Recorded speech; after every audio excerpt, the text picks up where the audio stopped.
برادران اسلام، پچھلے جمعہ میں نے اس موضوع سے متعلق بہت اہم باتیں بتائی تھی۔ میں نے کہا تھا کہ حضرت ایوب علیہ السلام کو 18 سال تک بیمار رکھنے والا اللہ، 18 سال کے بعد شفا دینے والا اللہ، حضرت ایوب علیہ السلام کو مچھلی کے پیٹ میں ڈالنے والا اللہ، مچھلی کے پیٹ سے صحیح سلامت نکالنے والا اللہ، اولاد دینے والا اللہ، کسی کو صرف بیٹے دینے والا اللہ، کسی کو صرف بیٹیاں دینے والا اللہ، کسی کو بیٹے اور بیٹیاں دونوں دینے والا اللہ، کسی کو بانجھ بنانے والا اللہ، اور اولاد دینے کے بعد انتظام کرنے والا بھی اللہ۔ سب کچھ اللہ کے ہاتھ میں ہے، اس لیے ہمیں اپنا عقیدہ صحیح کر لینا چاہیے، یاد میں نے کہا تھا۔ آئیے اب آگے دیکھتے ہیں۔ ہمارے یہاں ایک چیز یہ مشہور ہے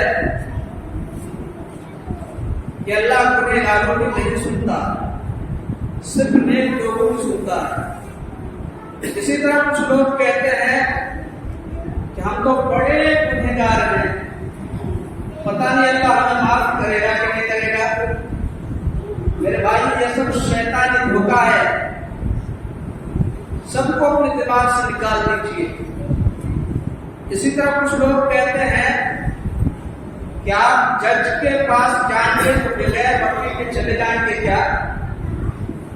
چھت پہ جائیں گے تو بغیر سیڑھی کے پہنچ جائیں گے کیا؟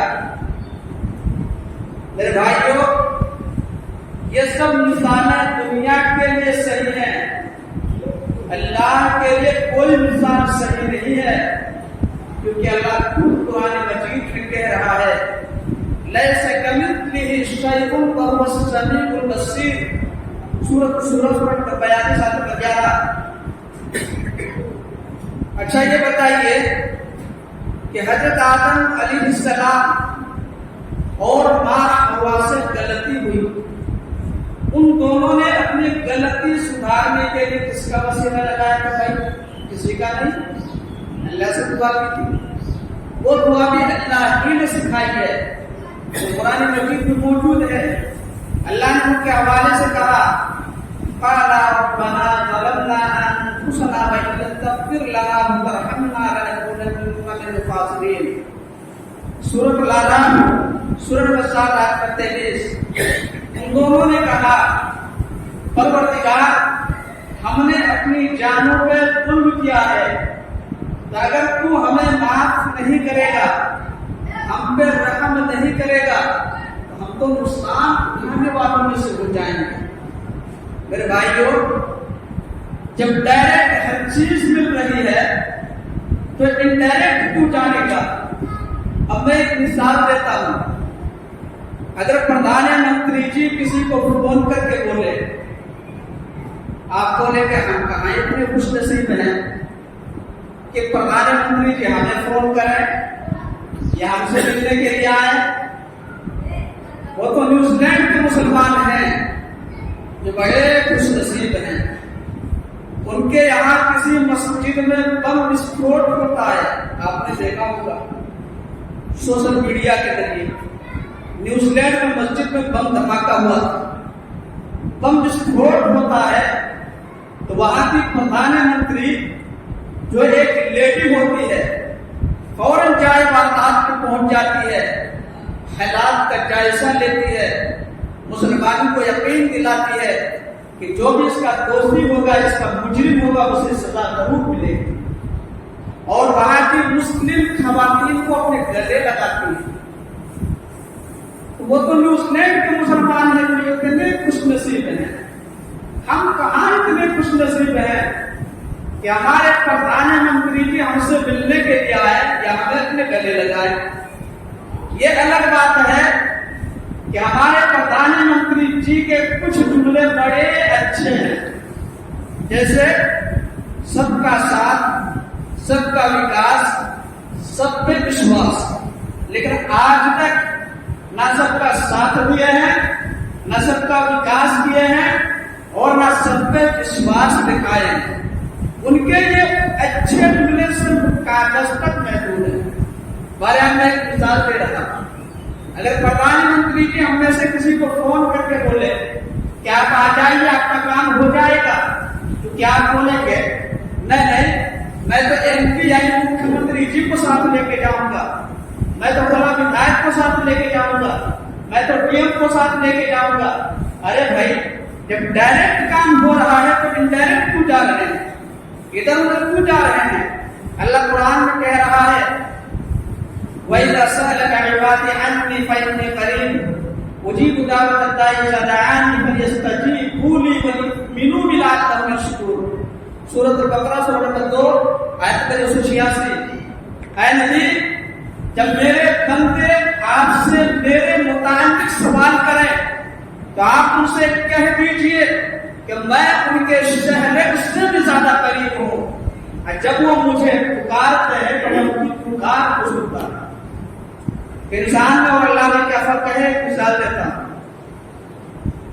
ایک آدمی ہے جو بہت اچھا ہے, اس کے اندر ساری خوبیاں ہیں, وہ لوگوں کی بھلائیاں کرتا ہے, ہر ایک کی مدد کرتا ہے, لیکن ایک غلطی ہو گئی.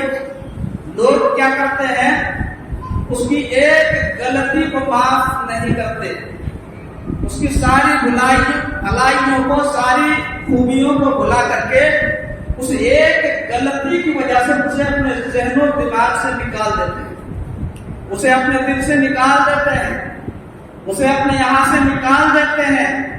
لیکن اللہ وہ ہے آپ 99 غلطی کر لیں, صرف ایک توبہ لگا دیں, اللہ آپ کے سارے گناہوں کو معاف کرنے کا تیار ہے. یہی فرق ہے انسان میں اور اللہ میں. اللہ کبھی نہیں کہتا کہ تو نے اتنی نافرمانی کی جا تیری توبہ قبول نہیں کرتا. یہ تو حضرت انسان ہے جو مرتے دم تک کسی کو معاف نہیں کرتا, جو یہ کہتا ہے کہ مرتے دم تک تجھے معاف نہیں کروں گا, جا اپنی شکل نہیں دکھانے کا. لیکن میرا رب وہ ہے جو 24 گھنٹے معاف کرنے کے لیے تیار ہے. شرط یہ ہے ہم اس کے دربار میں چلے جائیں, اس سے مانگ لیں, کہیں بھی مانگ لیں, سچے دل سے مانگ لیں, اٹھتے بیٹھتے چلتے پھرتے وہ ہمیں ہر جگہ دینے کے لیے تیار ہے. اللہ کا معاف کرنے کا کتنا پیارا انداز ہے. ایک حدیث کے اندر آیا, صحیح مسلم کتاب الذکر توبہ چیپٹر نمبر 48 حدیث نمبر 2747. سیدنا انس بن مالک رضی اللہ تعالیٰ عنہ کہتے ہیں اللہ کے رسول صلی اللہ علیہ وسلم نے ایک مثال دے کر بتایا کہ جب کوئی بندہ خالص دل سے اپنے گناہوں سے توبہ کرتا ہے, سچے دل سے اپنے گناہوں سے توبہ کرتا ہے, تو اللہ تعالیٰ اس بندے سے اتنی خوشی ہوتی ہے جتنی خوشی اس آدمی کو ہوئی تھی جسے اپنی سواری مل گئی تھی. واقعہ کیا ہے؟ نبی صلی اللہ علیہ وسلم نے بیان فرمایا کہ پچھلی امت میں ایک آدمی گزرا ہے, ایک مرتبہ وہ سفر پہ نکلا. صحیح مسلم کی حدیث کا حوالہ دیا میں نے, واقعہ لمبا ہے لیکن مختصر طریقے سے بتا رہا ہوں. آپ صلی اللہ علیہ وسلم نے فرمایا کہ پچھلی امت میں ایک آدمی گزرا ہے, ایک مرتبہ وہ سفر پہ نکلا, اس کے کھانے پینے کا رہنے سہنے کا سارا سامان اس کی اونٹ پہ, اس کے اونٹ پہ یعنی سواری پہ رکھا ہوا تھا. راستے میں ایک جگہ آرام کرنے کے لیے اترا, لیٹا تو آنکھ لگ گئی, جب آنکھ کھلی تو سواری سامان سمیٹ گئے. بڑا پریشان ہوتا ہے, ادھر ادھر اپنی سواری کو ڈھونڈتا ہے لیکن سواری کہیں نہیں ملتی ہے. تھک ہار کر اسی درخت کے نیچے آ کے لیٹ جاتا ہے, تھکاوٹ کی وجہ سے اس کی آنکھ لگ جاتی ہے. پھر جب دوبارہ آنکھ کھلتی ہے تو اس کی سواری سامان سمیت اس کی آنکھوں کے سامنے موجود ہوتی ہے. تو اللہ کے رسول صلی اللہ علیہ وسلم نے فرمایا اس کو جتنی خوشی ہوئی تھی اس سے کہیں زیادہ خوشی اللہ کو اس وقت ہوتی ہے جب اللہ کا کوئی بندہ سچے دل سے اپنے گناہوں سے توبہ کرے. اس کے بعد نبی صلی اللہ علیہ وسلم نے اس آدمی کے بارے میں فرمایا جب سواری مل گئی تو اس نے مارے خوشی کے کہہ دیا اللہ انت عبدی وانا ربک, اے اللہ تو میرا بندہ ہے اور میں تیرا رب ہوں. مارے خوشی کے اس نے غلطی کر دی. میرے بھائی غور کیجئے کتنا خطرناک جملہ ہے، لیکن اس نے جان بوجھ کر نہیں کہا تھا، اس لیے اللہ نے اس کو معاف کر دیا. یہ تو اللہ کا فضل ہے، اللہ کا شکر ہے کہ اس زمانے میں کیمرہ مین نہیں تھا، اس زمانے میں کیمرے نہیں لگے ہوئے تھے، CCTV کیمرے نہیں لگے ہوتے تھے، ورنہ لوگ اس کی ویڈیو بنا کر کے اسے لوگوں میں پھیلا دیتے اور اس پہ کفر کا فتوا لگا دیتے. جیسا کہ کچھ لوگوں نے ایک مشہور معروف دائی اور مبلغ کے ساتھ کیا ہے. آپ سمجھ گئے ہوں گے میں کن کی بات کر رہا ہوں. ڈاکٹر ذاکر نائک، ان کی بات کر رہا ہوں میں. لوگوں نے ان کے خلاف سازشیں کر کے ان کو یہاں سے نکلنے کے لیے مجبور کر دیا. بارہ وہ جہاں کہیں بھی ہوں، دل سے میری ان کے لیے دعا ہے کہ اللہ انہیں اپنے حفظ و امان میں رکھے، اللہ انہیں حاسدین کے حسد سے بچا کے رکھے، اللہ انہیں دشمنوں کی دشمنی سے بچا کے رکھے. ڈاکٹر ذاکر نائک جیسے آدمی صدیوں میں پیدا ہوتے ہیں. میرے بھائیوں، ان کی دعوت آج پوری دنیا میں پہنچ رہی ہے. ان کی وجہ سے پوری دنیا کے لوگ اسلام کو جاننے لگے ہیں، سمجھنے لگے ہیں.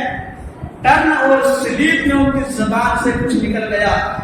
اصل میں بولنا یہ چاہ رہے تھے کہ محمد صلی اللہ علیہ وسلم سے ماننا حرام ہے، لیکن غلطی سے نکل گیا کہ محمد صلی اللہ علیہ وسلم کو ماننا حرام ہے. پھر کیا کچھ چھوٹ بھائیوں نے اس کو ہاتھوں ہاتھ لیا، اس کی ویڈیو بنا کے لوگوں میں عام کر دی اور کفر کا فتوا لگانے میں ذرہ برابر بھی دیری نہیں کی.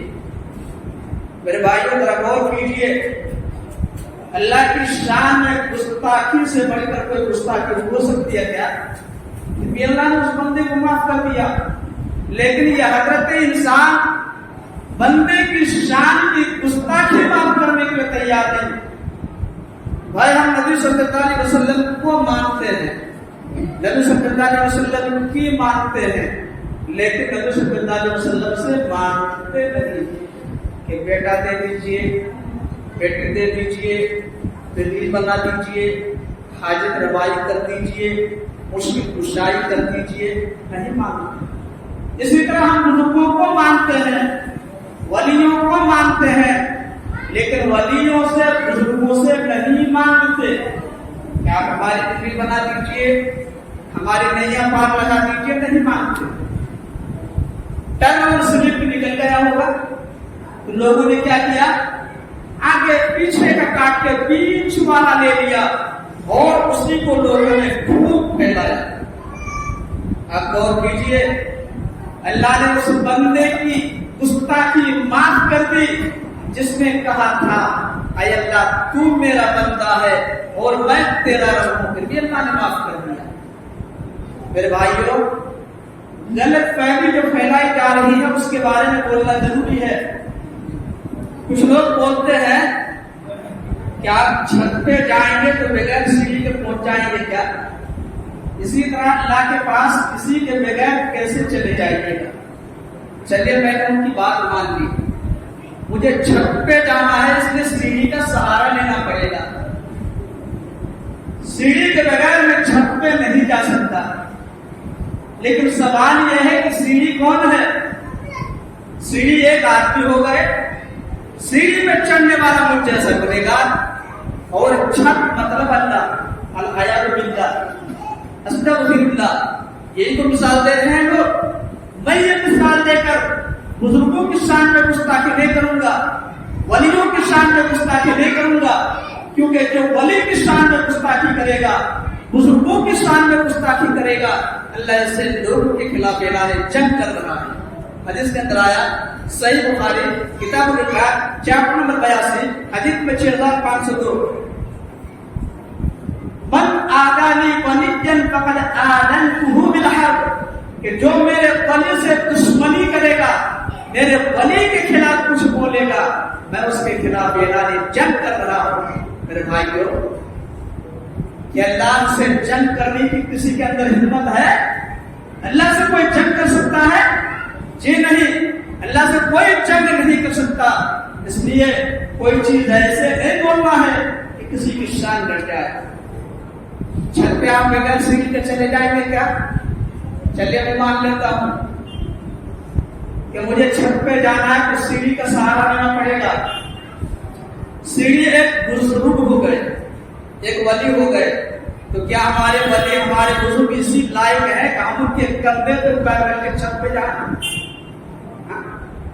سیڑھی کون ہو گئے؟ بزرگ ہی تو ہوئے. تو کیا ہمارے بزرگ ہمارے ولی اسی لائق ہیں کہ ہم ان کے کندھے پہ پیر رکھ کے ہم چھت پہ پہنچے؟ میرے بھائی, اس کے بعد میں نے کیا بولا کہ میں سیڑھی کو پکڑ کر رکھوں گا, سیڑھی کو چھوڑوں گا نہیں. جب سیڑھی کو چھوڑوں گا نہیں تو چھت پہ کیسے جاؤں گا بھائی؟ ایک وقت آئے گا مجھے سیڑھی چھوڑنی پڑے گی. جب سیڑھی چھوڑیں گے تب چھت پہ پہنچیں گے. میرے بھائیوں, یہ سب شیطانی چاہتے ہیں, انہیں اپنے دماغ سے نکالنا پڑے گا. ماں کے پیٹ سے اکیلے آئے تھے, اکیلے دنیا سے جانا ہے اور اکیلے رب کے دربار میں حاضری دینی ہے. اس لیے یہ سب مثالیں نہیں دینے کا. اللہ بھی مثالیں دینے سے منع کرتا ہے. فَلَا تَضْرِبُوا لِلَّهِ الْأَمْثَالَ وَاللَّهُ يَعْلَمُ وَأَنْتُمْ لَا تَعْلَمُونَ. سورۃ النحل سورۃ نمبر 16 آیت نمبر 74 کہ تم اللہ کے لیے مثالیں مت دو, اللہ جانتا ہے, تم نہیں جانتے. دوسری مثال یہ کہتے ہیں کہ آپ جج کے پاس جائیں گے تو وکیل کے بغیر چلے جائیں گے کیا؟ جج کے پاس جائیں گے تو وکیل کی ضرورت بالکل صحیح ہے, کیونکہ جج صاحب کو وکیل کی ضرورت ہے. جج صاحب کو پتا ہی نہیں کہ یہ مقدمہ کیسا ہے. وکیل صاحب پورا میٹر بنا کے لاتے ہیں, جج صاحب کو بتاتے ہیں, جج صاحب اس کو پڑھتے ہیں, پھر فیصلہ سناتے ہیں. کیا ہمارے اللہ ہمارے رب کو معلوم نہیں ہے؟ العیاذ باللہ, استغفر اللہ. اللہ کو معلوم تھا, معلوم ہے اور معلوم رہے گا. واللہ الذی لا الہ الا هو عالم الغیب والشہادہ. سورۃ الحشر سورۃ 59 آیت نمبر 22. اللہ وہ ہے جو پوشیدہ اور ظاہری سب چیز کو جانتا. تو اسے بتانے کی کیا ضرورت ہے؟ اللہ دیکھیے فلاں میں بڑا گنہگار ہے, بڑا پاپی ہے, اس کو معاف کر دیجیے. ہم اور آپ ہوتے کون ہیں بھائی اللہ کو بتانے والے؟ من ذا الذی یشفع عنده الا باذنہ. سورۃ البقرہ سورۃ نمبر 255. کون ہے جو اللہ کے دربار میں اللہ کی اجازت کے بغیر کسی کے لیے سفارش کرنے کے لیے کھڑا ہوگا؟ میرے بھائیوں, کسی میں حکمت نہیں ہوگی. تو جج صاحب وکیل کے محتاج, وکیل صاحب جج کے محتاج, لیکن ہمارا کسی کا محتاج نہیں. اس لیے یہ سب مثالیں دے کر اللہ کی شان کو مت گھٹائیے. اسی طرح اپنے بزرگوں اور اپنے ولیوں کی شان کو بھی مت گھٹائیے. اسی طرح کچھ لوگ کیا کرتے ہیں, جب کوئی بات نہیں بنتی ہے تو باپ دادا کو دلیل بنا کر سیدھا بول دیتے ہیں کہ یہ بڑے لوگ غلط تھے کیا, باپ دادا غلط تھے کیا. ابراہیم علیہ السلام نے باپ دادا کے دین کو چھوڑا تو توحید والوں کے امام بن گئے, نبیوں کے باپ بن گئے. اور ابو طالب نے باپ دادا کے دین کو نہیں چھوڑا تو جہنم میں چلے گئے. یہ الگ بات ہے کہ جہنم میں ابو طالب کو سب سے ہلکا عذاب ہوگا. حدیث کے اندر آیا ہے تبلیغ چیپٹر نمبر 1 حدیث میں 202 سیدنا عبداللہ بن عباس رضی اللہ تعالیٰ عنہ کہتے ہیں اللہ کے رسول صلی اللہ علیہ وسلم نے فرمایا احمد اہل النار عذاب ابو طالب وهو منتقد بنعلين يجري منهما دماغه. کہ ابو طالب کو جہنم میں سب سے ہلکا عذاب ہوگا. یہ کون کہہ رہے ہیں؟ نبی صلی اللہ علیہ وسلم. آپ کے 2 جوتے پہنائے جائیں گے, ان کی وجہ سے ان کا دماغ کھول رہا ہوگا, جیسے ہانڈی میں گرم پانی کھولتا ہے ویسے ہی کھول رہا ہوگا. اللہ اکبر. میرے بھائیوں, سب سے ہلکا عذاب یہی ہوگا, اس کا یہ حال ہوگا. تو جو سب سے زیادہ مشکل سزا جس کو ملے گی, سب سے بھاری عذاب جس کو ہوگا, اس کا کیا انجام ہوگا, آپ کا اندازہ لگائیے. ہمارے یہاں بات یہ چل رہی تھی جب کوئی بات نہیں بنتی ہے تو لوگ باپ دادا کی دلیل دیتے ہیں، لیکن سوال یہ پیدا ہوتا ہے کہ باپ دادا کا دین، باپ دادا کا طریقہ صرف دین کے مسئلے میں کیوں، دنیا کے مسئلے میں کیوں نہیں؟ اب میں 2-4 مثالیں دیتا ہوں کہ باپ دادا jeans pant shirt T shirt میں پہنتے تھے، آپ کیوں پہنتے ہیں بھائی؟ ایک سے بڑھ کر ایک خوبصورت جینس پینٹ لگا کے گھومتے ہیں آپ۔ باپ دادا دھوتی پہنتے تھے، آپ دھوتی کیوں نہیں پہنتے؟ باپ دادا لنگوٹا باندھا کرتے تھے، آپ لنگوٹا باندھ کے کیوں نہیں گھومتے؟ باپ دادا بیل گاڑی کی سواری کرتے تھے، آپ بیل گاڑی کی سواری کیوں نہیں کرتے؟ موٹر سائیکل اور چمچماتی کار کی سواری کیوں کر رہے ہیں آپ؟ اسی طرح باپ دادا ہوائی سفر نہیں کرتے تھے، آپ ودیش جانے کے لیے ہوائی سفر کیوں کرتے ہیں؟ باپ دادا لیپ ٹاپ نہیں چلاتے تھے، آپ لیپ ٹاپ کیوں چلاتے ہیں؟ باپ دادا اسمارٹ فون اینڈرائڈ موبائل کا استعمال نہیں کرتے تھے، آپ کیوں کرتے ہیں؟ ایک سے بڑھ کر ایک اچھا شاندار اور اچھے فیچر والا اسمارٹ فون اینڈرائڈ موبائل اور آئی فون اور نہ جانے کون سا موبائل آپ استعمال کرتے کیوں کرتے ہیں؟ اسی طرح باپ دادا بریانی نہیں کھاتے تھے، آپ بریانی کیوں کھاتے ہیں؟ اس میں باپ دادا نہیں، واہ بھائی واہ، جب بات نہیں بنی تو ڈائریکٹ باپ دادا کو چھوڑ دیا۔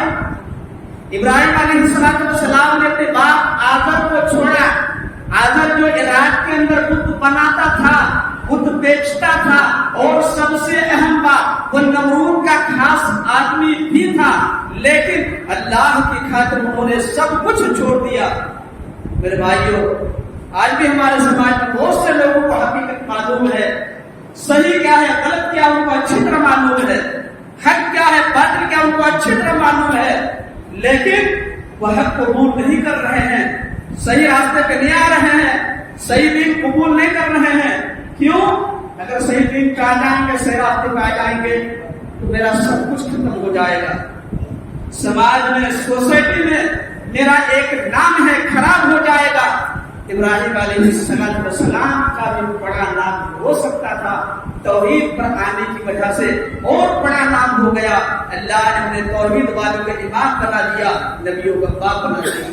اس لیے میرے بھائیوں، اگر کوئی چیز سمجھ میں آ رہی ہے، صحیح سمجھ میں آ رہی ہے کہ صحیح یہی ہے اور حق یہی ہے، تو اسے قبول کر لیجئے۔ یہ نہ سوچئے کہ لوگ کیا کہیں گے، جیسے ہی آپ نے یہ سوچ لیا، آپ نے یہ کہہ دیا، اس کا مطلب یہ ہے کہ آپ کے دل میں اللہ کا خوف نہیں بلکہ لوگوں کا ڈر ہے، اور جب آپ لوگوں سے ڈریں گے تو کبھی بھی آپ کو حق نصیب نہیں ہوگا، آپ حق کبھی بھی قبول نہیں کر سکتے، آپ صحیح راستے پہ کبھی بھی نہیں آ سکتے، آپ کو حق کبھی بھی نہیں مل سکتا، اور نہ حق بات اپنی زبان سے آپ کہہ سکتے ہیں جب آپ نے کہہ دیا کہ لوگ کیا کہیں گے۔ اسی بات میں ابو طالب کو اسلام قبول کرنے سے روکا تھا، لوگ کیا کہیں گے۔ نبی صلی اللہ علیہ وسلم آخری دم تک سمجھاتے رہے اپنے چچا کو، میرے بھائیوں ہمارا بھی یہی کام ہونا چاہیے، آخری دم تک ہمیں محنت کرنی ہے، کوشش کرنی ہے، کوئی سمجھے یا نہ سمجھے خود کا کام ہے سمجھانا۔ صحیح مسلم میں یہ واقعہ موجود ہے، اللہ کے رسول صلی اللہ علیہ وسلم اپنے چچا کو آخری دم تک سمجھاتے رہے۔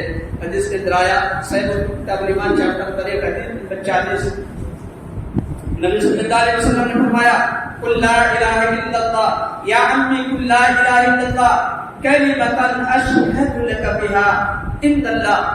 چچا جان ایک بار لا الہ الا اللہ کہہ دیجئے، میرے کان میں کہہ دیجئے، میں قیامت کے دن اسی کو آپ کے لیے اللہ کی بارگاہ میں حجت بنا کر پیش کر دوں گا۔ 2 گھنٹار وہاں بیٹھے ہوئے تھے، 2 گھنٹار وہاں بیٹھے ہوئے تھے۔ عبد المطلب سے کہنے لگے، ابو طالب سے کہنے لگے، ابو طالب اپنے باپ عبد المطلب کے دین کو چھوڑنے کے کیا؟ میرے بھائیوں آج ہمارے سماج میں بھی ایسے گرو گھنٹال گھوم رہے ہیں، ابو لہب اور ابو جہل کے چیلے گھوم رہے ہیں۔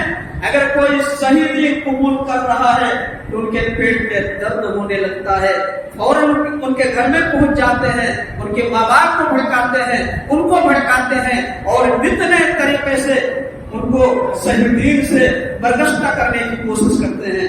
میرے بھائیوں، آپ کے پیٹ میں کیوں درد ہو رہا ہے؟ اگر کوئی تحقیق کرنا چاہتا ہے تو تحقیق کرنے دیجیے، اس کو صحیح دین لینے دیجیے۔